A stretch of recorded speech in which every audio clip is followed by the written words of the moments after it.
I'll present their petition to Duke, get what the cost is gonna be, and let them know, and they can come in and tell the trustees whether they want it or not. But the very first thing I need is I need 51% of the property owners in the proposed district to sign the petition that they wanted. In High Point, the problem we had, and they're aware of it, is that petition a lot of times was signed by renters who didn't own the property. So we couldn't, when we analyzed the petition, we didn't have 51%. So, I mean, I'm sorry, I would like for them to have streetlights if they want them, I'm all for it. But the only place I can get them from is Duke. And so I can't get multiple proposals. Duke is the only one that puts supply streetlights in the township. And in order to do it, I have to have 51% of the property owners in the proposed district present us with a petition saying that they want them. So that's how it works. Who sets the rates? Duke. That's what I thought. Your objection does not seem to be to streetlights, it's to the rate that you're paying for the streetlights. And we don't set the rate, Duke sets the rate. Well, in Macaulay Woods, they are decorative streetlights. They are a special streetlight, and back then, Duke had a high rate they were expensive simply because Duke had to maintain those lights in perpetuity, the fixtures change and everything else. But the residents came to us and said that that's what they That's what wanted, they and they wanted. knew what it would cost, and they Exactly. approved it. Exactly, so, and I think Mr. Fortin went to Duke to try to get different streetlights. Duke came to us with a proposal, and then I saw Debbie send it back out to you, along with instructions how if you want to modify your district, what to do. So just to be clear, I was not living there back in 1910. We get it. If $110,000 has been spent in 22 years, the upfront cost was $20,000 if they were paid for upfront. So that means that $3,600 a year is paid per light since that time. It's a bad structure, it's a bad deal. Again, that's, your argument there is with Duke, they set the rate. I understand, maybe I wasn't clear enough when I was speaking before.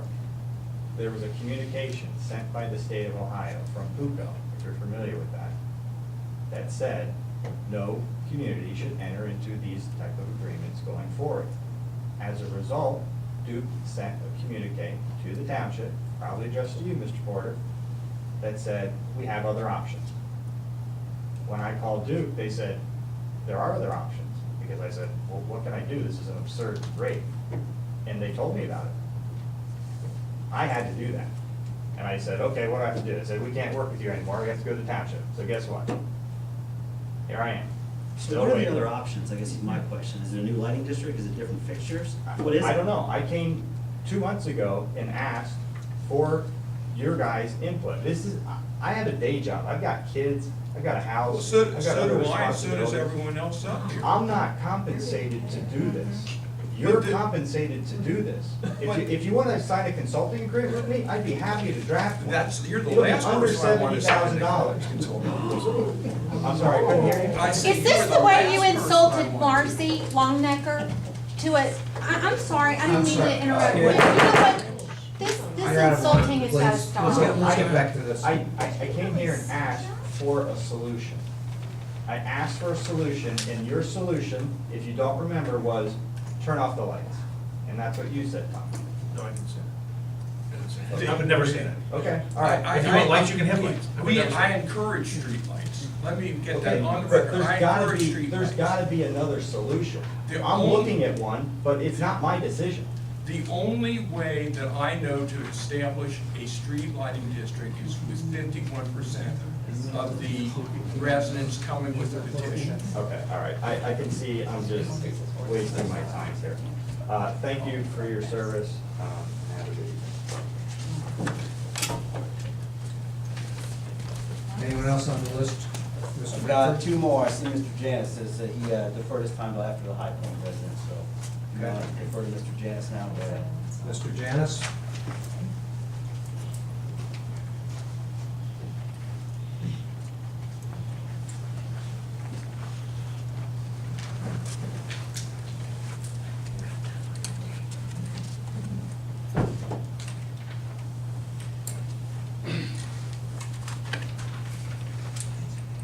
you. J. Janus Jr., 4462 Daffodil Avenue, Sycamore Township, Ohio. I guess my first comments would be, especially since my friends from the High Point community are here, and I guess it'd be directed to Mr. Porter. And just as a citizen, I'm not speaking on their behalf, so I want everyone to be clear this, I'm just speaking as a citizen of the township. And I would like you to clarify in a little more simpler terms, because I heard in lieu of the absence of Mr.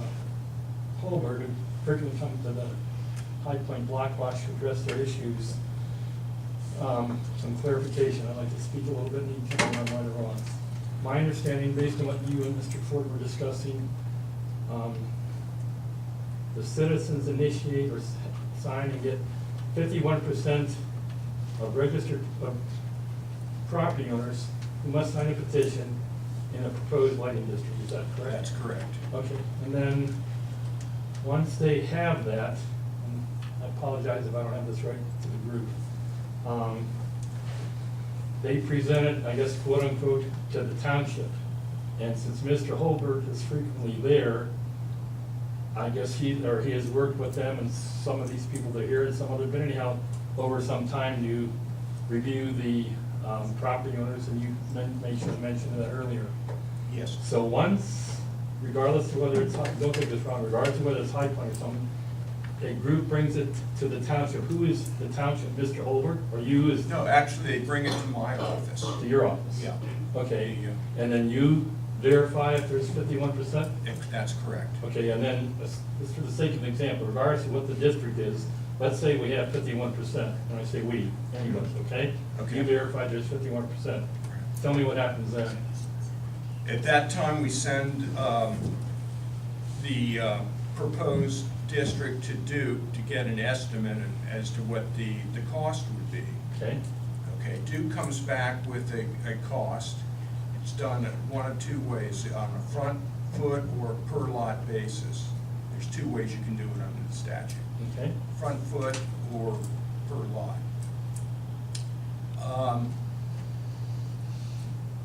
We then send out a notice to everyone in the proposed, it's actually hand delivered to everyone in the district. Debbie walks the district Okay? to let them know how much the proposed assessment would be. And then we have a lighting district hearing up here in this room, usually before a regular meeting.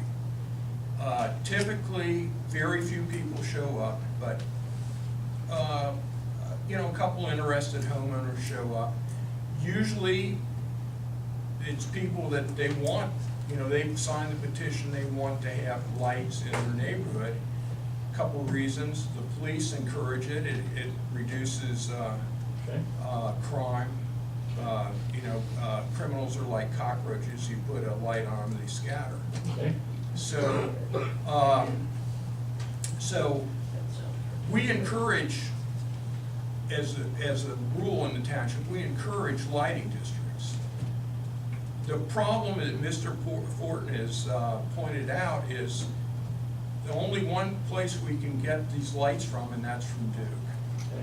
So they give us what it's gonna cost, and we put that figure down on a notice, deliver it to everyone in the district.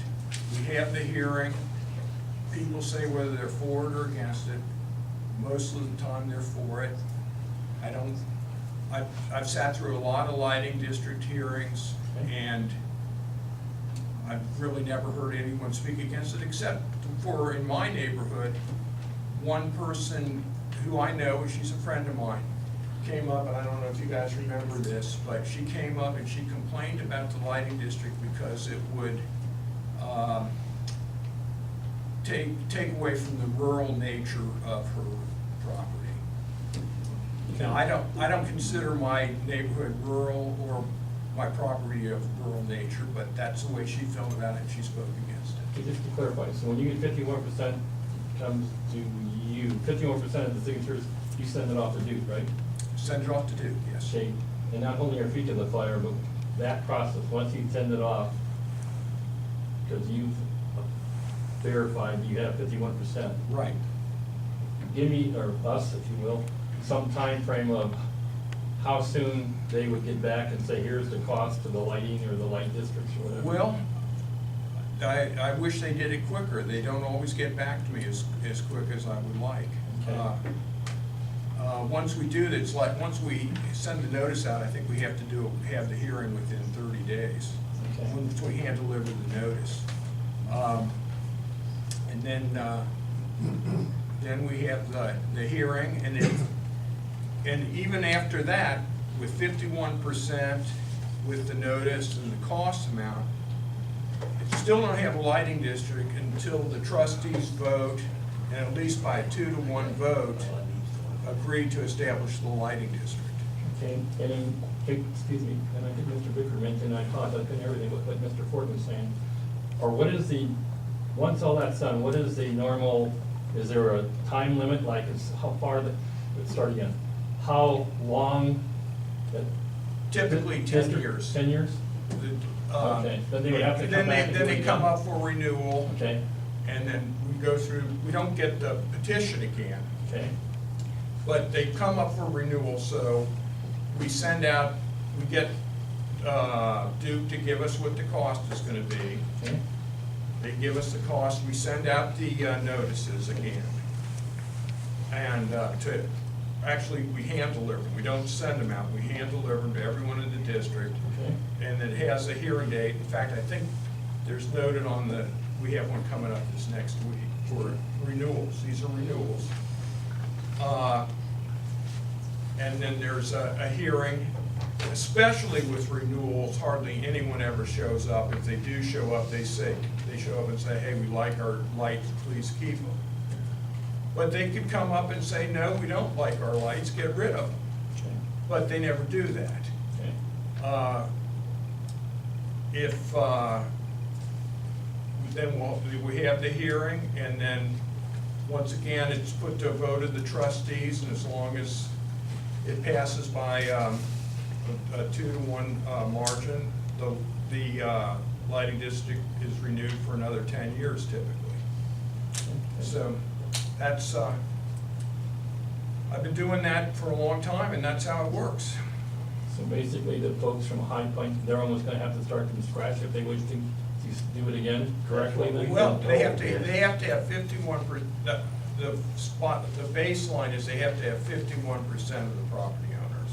Okay. And the last petition, unfortunately, as I say, I encourage lighting districts, I want lighting districts, but I've got to play by the rules to do it, and then what I need is I need 51% of the property owners.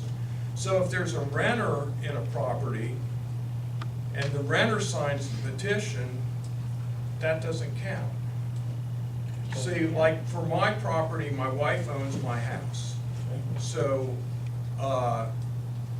she would have to sign it. If I signed it, it's no good. Okay. Okay, thank you for your time. So, just real quick on the lighting districts too, Mr. Shelton did a heck of a job last time. Yes, he did. Getting that together. My suggestion is you break it down into smaller blocks. Try to go one block at a time. And it's also, it is 51%, but it's 51% of the linear feet. So if you've got a property owner that's say in High Point owns 4 properties, that's 100 feet. Their vote is double than someone who just has a 50-foot lot. So I think what you guys need to do, and I think Harry worked with you on this last time, try to break it down into smaller blocks and see if you can't get some headway that way. That would be my suggestion. Let me just jump in there real quick on the smaller lot area though. When you make it a smaller area, you lose a little bit of the efficiency of scale. You know, if you spread out the cost over a greater area, it's less than, you know, if you do it like on my street, it's just my street, the lighting district, and it gets expensive, as Mr. Ford has pointed out. But that's not our fault. I guess the only other thing is the downside with High Point is you got these Royce brothers buying all these properties up and they're saying, no thanks, I'm not paying that. And a lot of the problems was, some of the things Harry was gonna check into, like those government homes and things like that, you know? But also, the time frame that people moved. Right. I mean, there's people moving out of our community because of what we sat here and told you what's going on, they just don't wanna be there anymore. And, a lot of them that signed were gone, and it is an issue with the rental properties, because what's happening is more and more of the properties are becoming rental properties because of that, you know, and those guys are, I mean, they're buying up all kinds of stuff. And they're the last guys who are gonna say, let's put a, Oh, they're charge not me to gonna- put a light yeah, on this they're not thing. gonna They're pay not for interested. that. So that's, They're not that's the gonna want dilemma it. you have. in truth. I don't even know that streetlights would fly anymore. I don't know if we can't, we're having a really hard time getting people out to our meetings, and I posted, like, for 2 weeks I've been saying that this meeting was on, you know, coming on over here and trying to get people to come out and stuff, but they're just so frustrated with what's going on up there that people are just throwing their hands up and saying, it's not gonna do any good. You know, we're not gonna get anything accomplished, and we're just wasting our time spinning our wheels doing this stuff. I'm so aggravated about the petitions because I know we started those. My friend that passed away in 2015 did it for a year and a half. So, you know, we tried to get them, but it's when we don't even know who owns the properties. We asked Harry about that. How can we find out who some people own property up there that Live in California? yeah, they don't live anywhere around here. It's crazy. You guys know that. I mean, you look at that stuff all the Mr. time. Janus, I didn't mean to interrupt, Yeah. I'm sorry. This is- I'm just trying to make a point. Yeah. Piggyback on your, Yeah. He comes to our meetings, he hears us talk all the time. This is your time. That's fine, I'm okay with, I appreciate everyone's input. A couple other issues, in the past and behind you, when I say behind you, in the parking lot, and I'm not, Lieutenant Smith can correct me, I'm not sure what it's called, but I call it a speed radar unit trailer, and I believe it's still there, and we're, I believe, pushing 6 years into a different sheriff's term, it still has the star with the former sheriff's name on it, and I'm just curious, is that working? Yes, no. If it's working, when will it be put out on the roadway?